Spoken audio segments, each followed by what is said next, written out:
The title of my talk is Yank, Enabling Green Data Centers to Pull the Plug.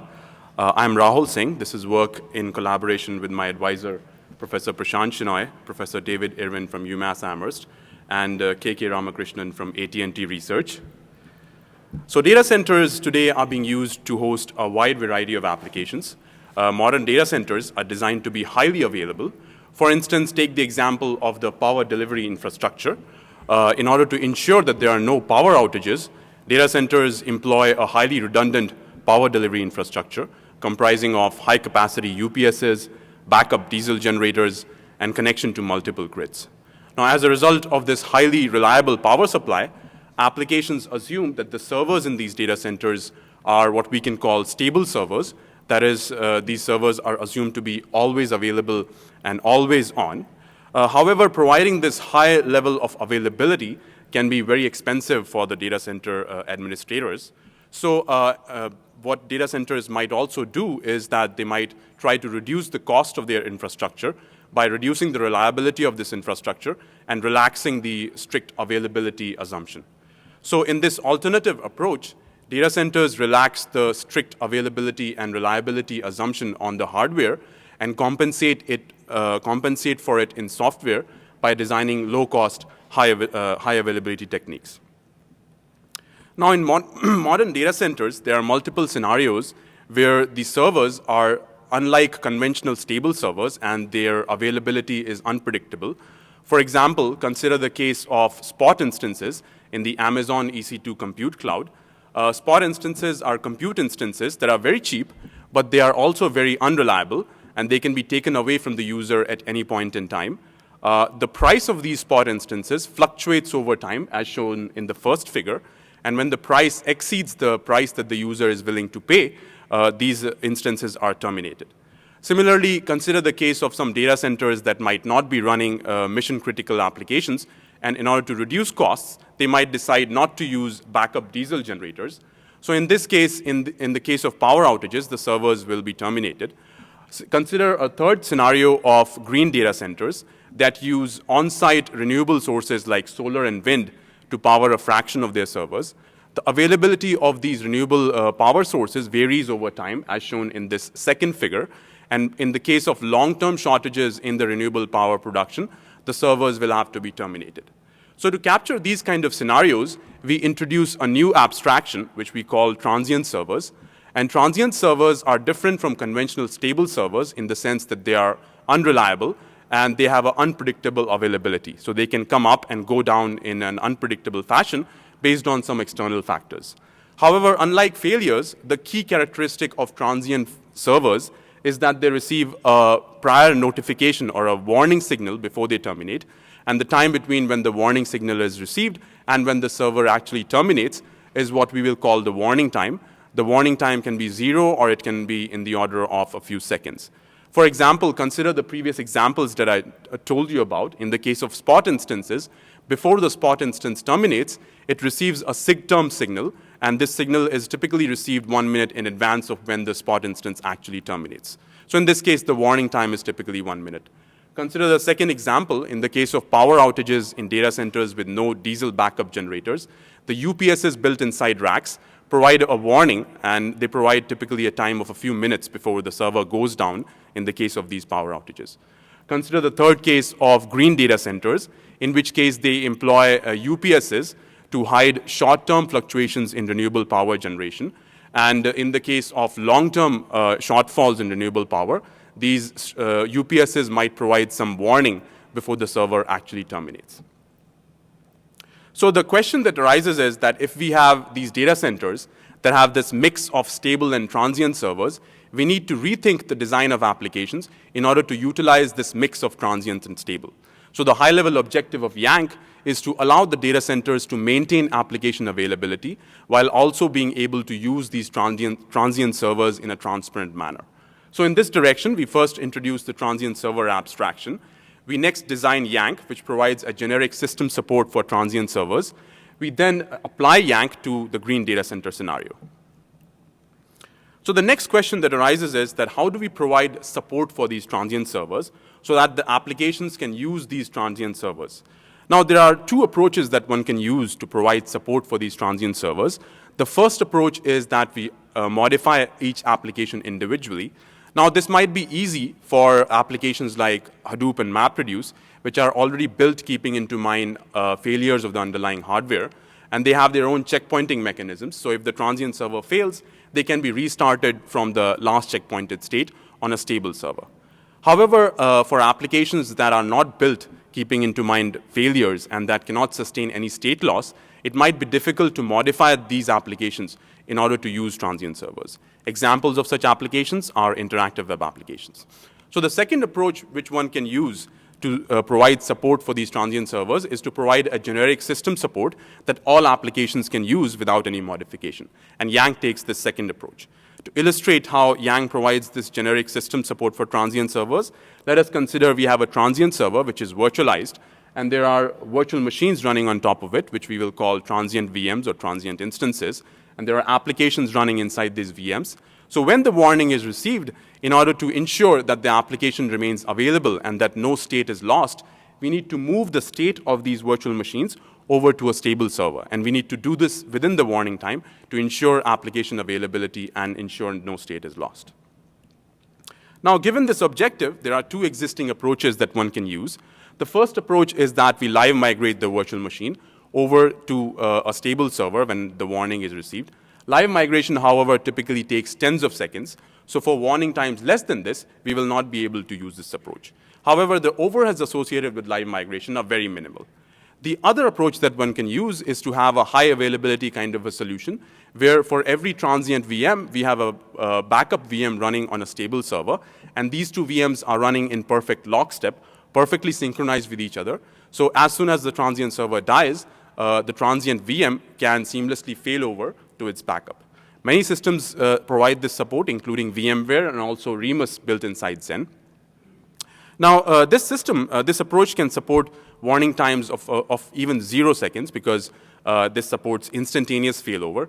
However, the overheads associated are really high because data needs to be constantly transferred from the transient VM to its backup. Also, the backup virtual machine consumes almost equal resources as the transient VM. So we can consider these two approaches as occupying two ends of a spectrum. On one end, we have live migration, which only works for high warning times, but which has very minimal overheads. On the other hand, we have high availability, which can support very low warning times, but which has very high overheads. Yank, however, is a general transiency mechanism that is able to support warning times anywhere in this spectrum, and it is also able to adapt its overheads based on any given warning time. Specifically, when the warning time is very low, Yank devolves to a high availability kind of a solution, and when the warning time is very high, it starts behaving like a live migration kind of a approach. So let me now give an overview of Yank's high-level design. Yank assumes that there is a mixture of stable and transient servers in the data center. On the transient server, we have a transient virtual machine running, and there is this component called the snapshot manager, which constantly tracks the dirty memory pages and disk blocks of the transient virtual machine, and it also intelligently sends the dirty state over to a backup server to ensure that no state is lost in the event of the termination of the transient server after a warning. So this backup server receives the dirty state of the transient virtual machine, first of all in its in-memory queue, and then writes them out to disk and memory snapshots that are maintained on file. This backup server is multiplexed. It can receive updates from multiple transient virtual machines. Yank also includes a service that provides a warning signal to the transient server, for example, by looking at the current state of charge of the UPS. And once the warning is received, the residual dirty state that is present at the transient server is flushed to the backup server. Now, Yank finds a stable server that has sufficient extra resources to accommodate this transient virtual machine. And once the warning is received, the dirty state of the virtual machine present in the form of snapshots at the backup server is finally sent to the stable server, where the restoration service restores this virtual machine from these snapshots. And finally, when the transient server comes back up again, the virtual machine is moved over to the transient server using a normal live migration. So Snapshot Manager is the component that runs on every transient server, and it tracks the dirty memory pages and disk blocks that are being dirtied by the virtual machine. Now, within the warning time, only a limited amount of dirty state can be sent from the transient server to the backup server. So to ensure that no dirty state is lost, the snapshot manager only needs to ensure that the total amount of dirty state remains within this threshold determined by the maximum data that can be sent within the warning time. So the snapshot manager constantly tracks these dirty pages, and when the number of dirty pages exceeds this upper threshold determined by the data that can be sent within the warning time, it sends the excess data over to the backup server. Now, every time this upper threshold is reached, there is a small pause during which the snapshot manager buffers any outgoing network packets. It waits for acknowledgement from the backup server, and finally, when the acknowledgement is received, it releases the buffered network packets. Now, to eliminate even this small pause, we introduce a second threshold, which is lower than the upper threshold. And once this lower threshold is hit, the snapshot manager starts to asynchronously and proactively send dirty pages without any buffering and without any pause. Now, since we are sending data earlier, there is lesser chances of pause, because of which the transient virtual machine becomes more responsive. Now, the backup engine receives this dirty state that is being regularly sent by the snapshot manager, and it uses in-memory queues for every transient virtual machine to receive these updates before writing them out to disk and memory snapshots that are maintained on disk. Now, writing these updates in its in-memory queues first allows the backup engine to send the acknowledgements at a much faster rate without waiting for the disk writes to finish. Also, this backup engine is highly multiplexed. It receives updates from multiple transient virtual machines, and this allows Yank to reduce the extra hardware costs that are required for the system to work. Now, once the warning is received, the residual dirty state that is present at the transient server is sent to the backup server. The backup server then takes the in-memory queue that is present for this transient virtual machine, and it also takes the disk and memory snapshots that are present, and it sends them in parallel to the stable server. At the stable server, the restoration service applies the in-memory queue to the disk and memory snapshots to achieve a consistent snapshot of the virtual machine, and then uses the hypervisor's restoration command to restore this virtual machine back onto the stable server. So Yank can be applied in many general scenarios wherever transiency arises. However, in this paper, we evaluated Yank in a green data center scenario. So let me describe the design of the green data center that we assume for Yank. We assume that there are two power sources in the data center: the electric grid, which is reliable, and on-site renewables like solar and wind, whose availability is intermittent. And we also assume two different kinds of servers. There are stable servers, which are either only connected to the electric grid, or they can be switched to the electric grid from renewables when renewable power production falls short. So in this sense, stable servers are always on and always available. The other kind of servers is transient servers, which are only connected to on-site renewables. Therefore, in the case of long-term shortages in the production of renewables, these transient servers are shut down. However, to hide short-term fluctuations in power, they have a small UPS, and this UPS provides with some warning in the term whenever there is a long-term outage in terms of the on-site renewables. Now, this restriction of not switching all the servers from on-site renewables to the grid energy when renewables fall short arises if the data center is trying to cap its peak power draw from the grid to cut its electric bill. We built a prototype for experimenting and evaluating with Yank. The snapshot manager is implemented by modifying Remus inside Zen. The backup engine and restoration services are user-level C codes. We evaluated Yank on a cluster of 20 Blade servers, each comprising of 4 GB RAM and 2.13 gigahertz processor. We divided it into 3 different pools corresponding to transient, stable, and backup servers. We experimented with multiple benchmark applications, and in these results, I'll show results with TPCW, which emulates an online bookstore. To emulate renewable energy generation, we used solar and wind generation traces from the UMass deployment. So in this figure, I'm showing the data transferred from the transient server to the backup server. To conduct this experiment, we took a TPCW application running inside a transient virtual machine that was running on a transient server. This application was run for 15 minutes, at the end of which a warning was provided. So in this figure, I'm showing both the data transferred before the warning is sent and the data transferred after the warning is sent. Now, as we, on the x-axis is the warning time in seconds, on the y-axis is the data transferred in megabytes. So as we can see, as the warning time increases, the amount of data transferred decreases drastically. In fact, at t equals 20, the amount of data transferred is reduced by 70 times compared to when the warning time is 5 seconds. This is because at 20 seconds, the warning time is large enough that the entire working set of the application is less than the amount of data that can be sent within this warning time. So Yank waits for sending the dirty state, only waits for the warning signal to be received in order to send the dirty state. Now, we also measured the response time seen by the clients of the application, and this figure shows this average response time seen. On the x-axis, we have the warning time in seconds. On the y-axis, we have the response time in milliseconds. Once again, as the warning time increases, the response time decreases. Specifically at warning time 0, the response time is very high because at this stage, Yank behaves like a high availability solution. But even a 5-second response time is sufficient to, 5-second warning time, is sufficient to bring down the response time by 20 times. We also evaluated how many transient servers can a single backup server accommodate, and we scaled up the number of transient servers, each running TPCW, and we observed that even when 15 transient virtual machines are being backed up on a single backup server, half of the memory at the backup server is free. So even with a simple 4 GB backup server, we have been able to achieve multiplexing in the order of 1:15, and we expect that even more with more powerful backup servers, we can achieve higher multiplexing ratios in the order of tens or hundreds of transient VMs backing up to the same backup server. So we also conducted end-to-end experiments where we evaluated Yank in a green data center scenario, and we used solar and wind generation traces to emulate renewable power generation.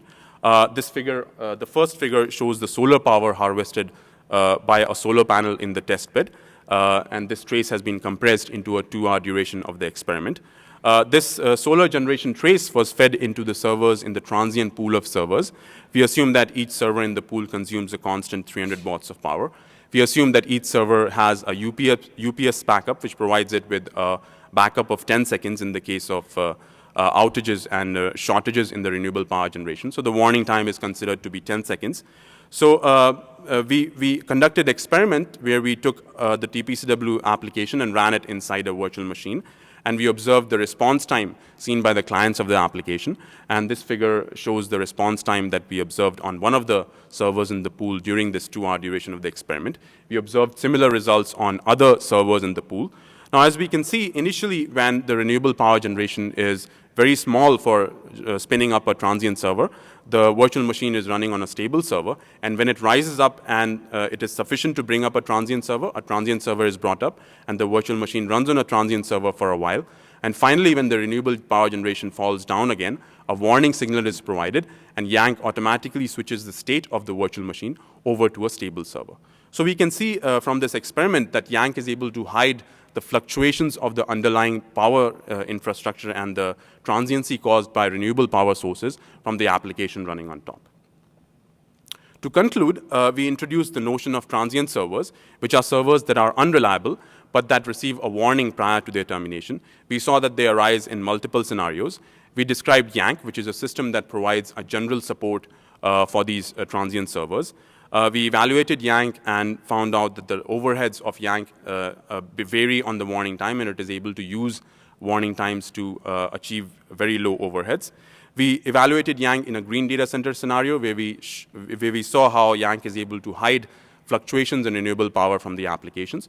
And as a part of ongoing work, we are currently evaluating Yank in an Amazon Spot instance scenario. Thank you, and I'll now take some questions.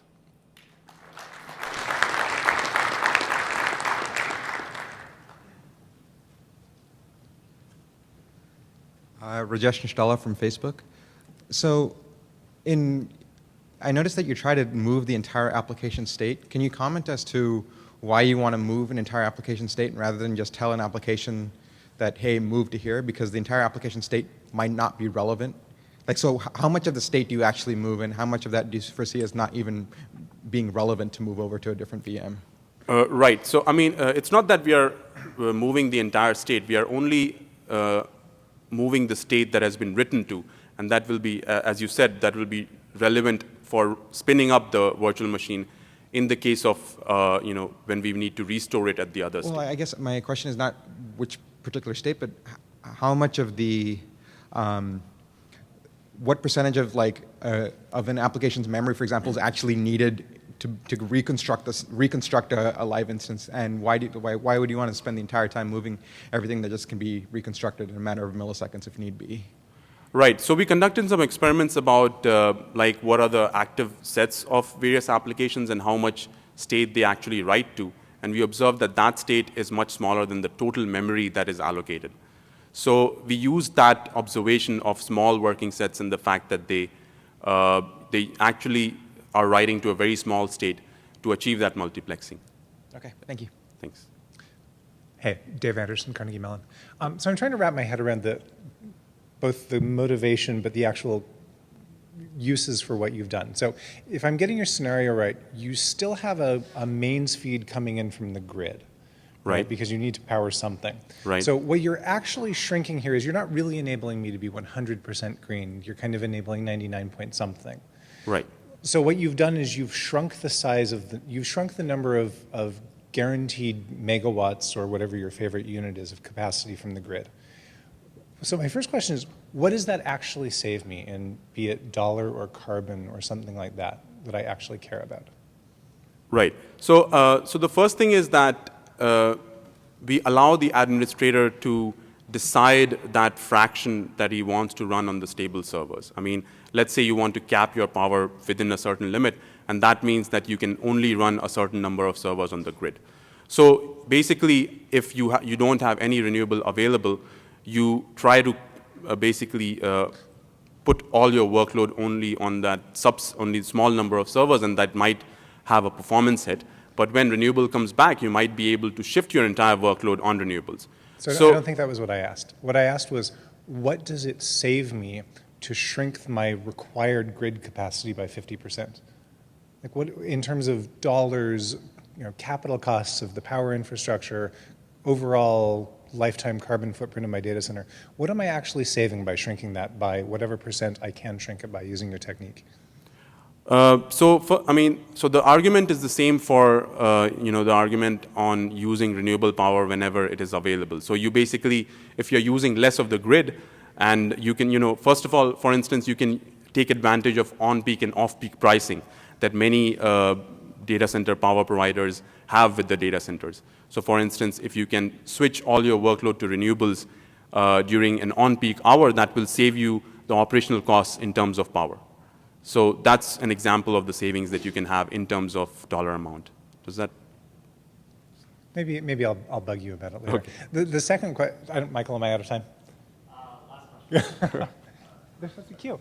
So I guess the second question is, to assuage people like me who are going to pick on you about the grid aspects of this, what else can I do with this? Like, can I take these same techniques you've developed and use them to, say, guarantee that I can always migrate my servers to a different rack in under 5 seconds in order to support very fast maintenance, switching windows? Like, it seems like there ought to be a bunch of other cool things you can do from this basic property you provide that is bounded migration, guaranteed bounded migration time. So what are the cool ideas? Right, you're absolutely right there. I mean, this is a general mechanism that provides you with relaxing the hard constraints of high availability, I mean, usually they say that you have to instantaneously fail over. But this allows you a knob saying that, hey, I'll give you a window of 10 seconds or n seconds, and can you bring down the costs of taking backups? So as so there are multiple scenarios, as you just pointed out. Yeah, that's absolutely right. Yeah.